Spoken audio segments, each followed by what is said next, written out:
Israel Hamas युद्धाला आता 1.5 वर्षाहून अधिक काळ उलटलाय। युद्ध थांबण्याऐवजी अधिक चिघळताना दिसतंय। त्याहूनही गंभीर परिस्थिती आहे ती गाझातील सामान्य पॅलेस्टिनी नागरिकांची। आंतरराष्ट्रीय मदत तर पुरवली जाते, मात्र ही मदत घेण्यासाठी जाणाऱ्या पॅलेस्टिनींचा इस्रायली हल्ल्यांमध्येच बळी जातोय। शिवाय अपुऱ्या अन्न पुरवठ्यामुळे भूक बळी जात आहे ते वेगळेच। आतापर्यंत इस्रायली हल्ल्यात सुमारे 59,000 पॅलेस्टिनींचा मृत्यू झालाय, तर कुपोषणामुळे उपासमारीमुळे अन्न घेण्यासाठी जाताना सुमारे 900 जणांचा मृत्यू झालाय। पाहूया हमास इस्रायली भांडणात युद्धबळी ते भूकबळी पर्यंतचा पॅलेस्टिनींचा हा प्रवास।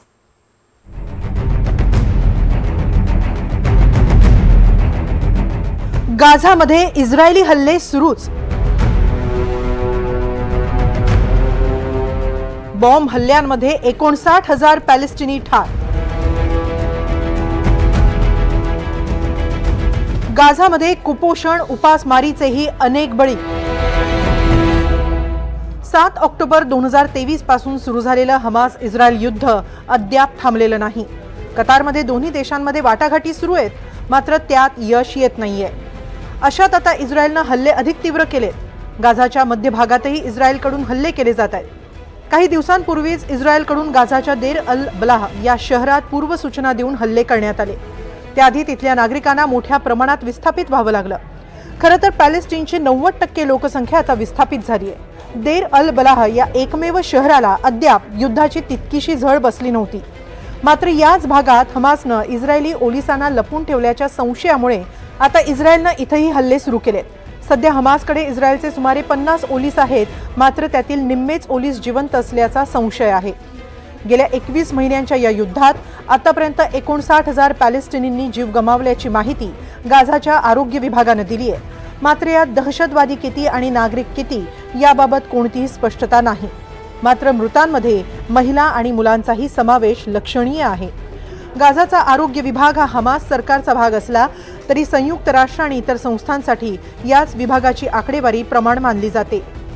दरम्यान मंगळवारी गाझाच्या पश्चिम शहरातही हल्ले झाले।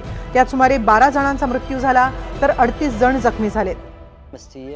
आम्ही 5 दिवसांपूर्वीच खान युनुसमधून विस्थापित झालो आणि देर अल बलाहमध्ये आलो। इथे या अल बिरका परिसरात राहू लागलो। आज सकाळी आम्हाला अल बिरकामधूनही निघावं लागलं। आमच्यावर इस्रायलकडून वाहनं, रणगाडे यातून मोठ्या प्रमाणात गोळीबार करण्यात आला। अतिशय तीव्र आणि अमानुष हल्ले झाले। आमच्यातील 2 शहीद झाले, तर 4 जण जखमी झाले। एकीकडे युद्धात असे बळी जात असतानाच उपासमारीचा प्रश्नही गंभीर झालाय। मार्च महिन्यात पहिली शस्त्रसंधी संपल्यानंतर इस्रायलने गाझाची अन्नकोंडी करण्यास सुरुवात केली। जीवनावश्यक वस्तू आणि अन्न पुरवठा करणारे आंतरराष्ट्रीय मदतीचे ट्रक इस्रायलने रोखून धरले होते। आंतरराष्ट्रीय संघटनांकडून कठोर टीका झाल्यानंतर मे महिन्याच्या सुमारास इस्रायलने काही प्रमाणात हे ट्रक गाझामध्ये सोडण्यास सुरुवात केली। रफा शहरात त्यासाठी इस्रायल नियंत्रित आणि अमेरिका पुरस्कृत गाझा ह्युमॅनिटेरियन फाउंडेशन तर्फे अन्न आणि इतर मदत वितरण केंद्र सुरू करण्यात आली। मात्र या केंद्रांजवळ मदतीसाठी येणाऱ्या पॅलेस्टिनींवरही इस्रायलकडून हल्ले झाल्याचा आरोप करण्यात आला। इस्रायलने हे आरोप फेटाळून लावले। दहशतवादीत सामान्य पॅलेस्टिनींच्या आड शस्त्र आणि बॉम्ब घेऊन गर्दीत घुसतात आणि हल्ले करतात असा दावा इस्रायलने केला। अलीकडेच मदत वितरण केंद्राजवळ झालेल्या अशाच एका हल्ल्यात 73 पॅलेस्टिनींचा मृत्यू झाला। तर संयुक्त राष्ट्राच्या मानवतावादी संघटनेला दिलेल्या माहितीनुसार आतापर्यंत अन्नासाठी जाणाऱ्या सुमारे 900 जणांचा असाच मृत्यू झालाय। अन्न मिळवण्याच्या प्रयत्नात सुमारे 875 नागरिक मारले गेले। त्यातील 674 जण तर गाझा ह्युमॅनिटेरियन फाउंडेशनच्या अन्न वितरण केंद्राजवळ मारले गेले, तर इतर 201 जणांची हत्या ही मदत घेऊन येणाऱ्या ताफ्याजवळ झाली। हे ताफे संयुक्त राष्ट्र किंवा इतर मानवतावादी संघटनांचे असू शकतात, मात्र तुम्हाला माहिती आहे की त्यांचे फारच कमी ट्रक गाझा पट्ट्यात पोहोचू शकतात। हा सारा संघर्ष एकीकडे आणि अन्नासाठीची धडपड एकीकडे। आता तर गाझामध्ये अपुऱ्या अन्न पुरवठ्याअभावी उपासमार आणि कुपोषणाचा गंभीर प्रश्न उपस्थित झालाय।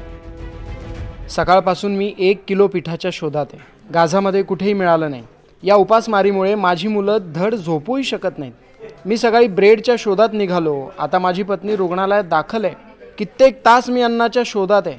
हात अजूनही रिकामेच आहेत। किमती तर आमच्या आवाक्या बाहेर गेल्यात। 1 किलो पिठासाठी 200 शेकल्स मोजावे लागतात। आमच्याकडे काहीही उत्पन्नाचं साधन नाही।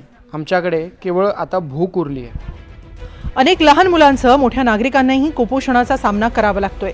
गाझामध्ये मार्च महिन्यापासून सुमारे 86 नागरिकांचा कुपोषणामुळे बळी गेलाय। यात 76 लहान मुलांचा समावेश आहे अशी माहिती गाझाच्या आरोग्य विभागाने दिली आहे। यावर संयुक्त राष्ट्रांनी चिंता व्यक्त केली आहे। गाझामधली उपासमार एका गंभीर वळणावर गेली आहे। तिथून आलेल्या माहितीनुसार 1/3 लोकसंख्या अनेक दिवस सलग उपाशी राहते। यात लहान मुलं आणि महिलांचाही समावेश आहे। 1/4 लोकसंख्या कुपोषित आहेत। सुमारे 1 लाख महिला आणि लहान मुलं ही गंभीर कुपोषित आहेत आणि त्यांच्यावर तातडीने उपचार आवश्यक आहेत। एकूणच एकीकडे हमास इस्रायल युद्ध चिघळत असताना गाझामधली परिस्थिती ही अत्यंत चिंताजनक झाली आहे। यावर आंतरराष्ट्रीय समुदायाकडून चिंता व्यक्त होतीये खरी, मात्र त्यावर तातडीने उपाययोजना आवश्यक आहेत। नाहीतर गाझामधील मानवतावादी समस्या आणखी गंभीर वळण घेण्याची भीती आहे। Bureau report, NDTV Marathi.